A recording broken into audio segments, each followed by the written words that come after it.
The non-slip loop knot is a knot that belongs in every fly angler's bag of tricks, as it allows the fly to move through a much greater range of motion than a standard knot, like a uni or an improved clinch.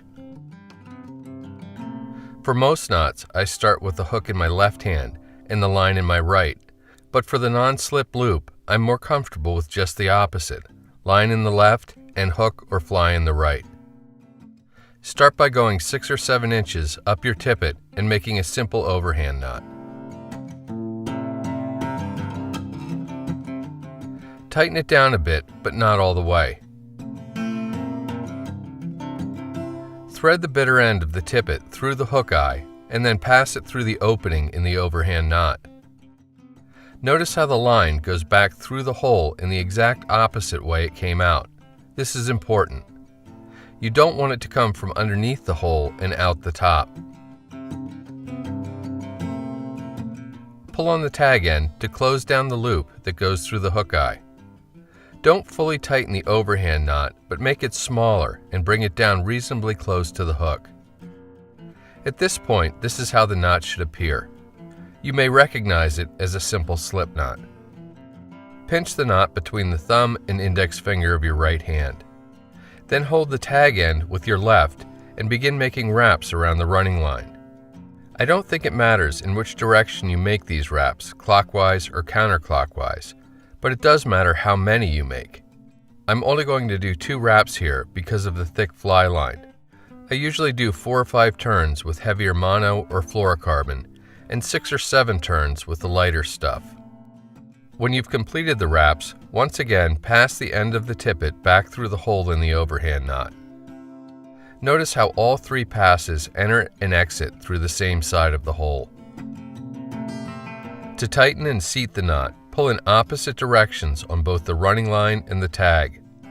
This will compress the knot, but still leave an ample loop to the hook eye. You can then cut the tag end off, leaving a short nubbin for insurance. This is what the knot looks like with more reasonable materials. Make an overhand knot 6 to 7 inches up the tippet.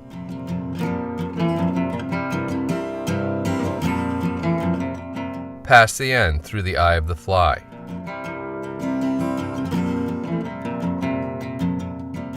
Then, pass the end down through the hole in the overhand knot in the opposite direction from which it came.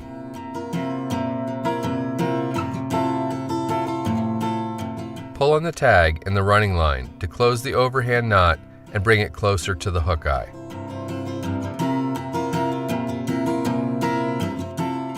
When you're satisfied with its size and position, pinch the knot between the thumb and index finger of your right hand, and with your left, begin wrapping the tag end around the running line.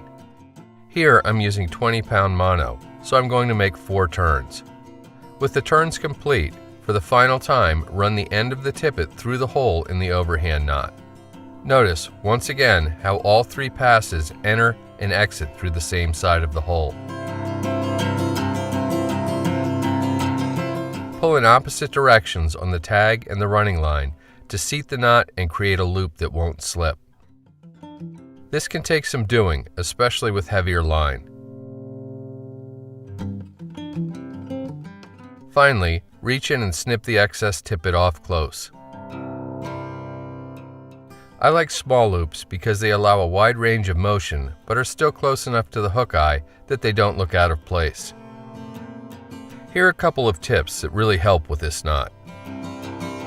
Prior to completely seating the knot, lubricate it with saliva. There are a lot of things rubbing together here, and lubrication really helps. Even with a knot well lubed, using forceps or pliers to hold the tag end makes closing the knot properly a whole lot easier. And once again, do leave a little bit of tippet protruding from the knot for insurance. A non-slip loop knot can be used whenever you want a fly to have more motion in the water. I, for one, can't imagine fishing a clouser minnow without it. The same holds true for almost all streamers. I'll also use it on nymphs, particularly beadheads, to give the fly a more jig-like motion. I've also heard that people use them with green weenies to increase the movement of their paddle-like tails. I wouldn't know, as I never have to resort to using such patterns and have no idea how a couple dozen of them ended up in my fly box. The non-slip loop knot isn't especially easy to tie or get seated correctly. Even with a good bit of practice, it's a little time-consuming, but it's absolutely worth the extra effort. As I said in the beginning, it's a knot that every fly fisherman, actually every fisherman, should know how to tie.